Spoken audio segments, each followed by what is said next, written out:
На следбата со Антонио Кошта ќе ги пренесеме нашите ставови за уставните измени кои не се променети. Ова е пораката која премиерот Мицкоски упати пред посетата на претседателот на Европскиот совет на земјава. Според него за сега нема никаков сигнал од бугарска страна дека би имало некаква промена во односот кон Македонија и изрази надеж дека во периодот кој следува фокусот ќе биде ставен на решенија, а не на проблеми. Мицкоски каже и дека на покана на Кошта ќе го придружува на неговиот лет од Скопје до Тирана на состанокот на Европската политичка заедница во Албанија. Нашите ставови се јасни, поврзани со уставните измени и тука нема промена. Затоа што од другата страна ние не гледаме, барем во овој момент, било каков сигнал дека има промена во однесувањето, односно од страна на нашиот источен сосед. Ја жалам што е тоа така. И се надевам во периодот кој што следи повеќе ќе зборуваме за решенија отколку за проблеми.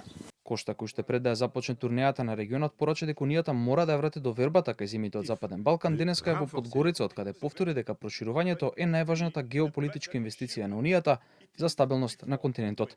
Според него, Албанија и Црнагора остануваат предводници на евроинтегративниот пат, а оцени дека Црнагора може да стане членка и пред 2028 година.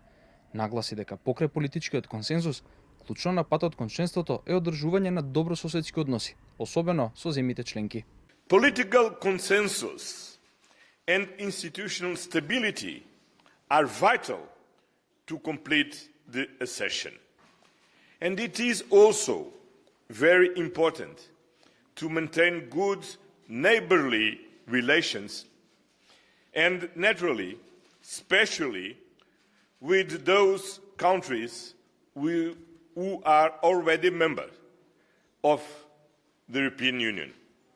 This is part of the accession criteria and the prerequisite to membership. Покрај Кошта, Македонија според најавите месецов ќе ја посети и високата представничка за надворешна и безбедносна политика Каја Калас. Пораките од Брисел досега се дека уставните измени и натаму се услов за продолжување на евроинтегративните процеси на земјава, но и дека не може да се дадат гаранции дека потоа нема да следат нови билатерални условувања.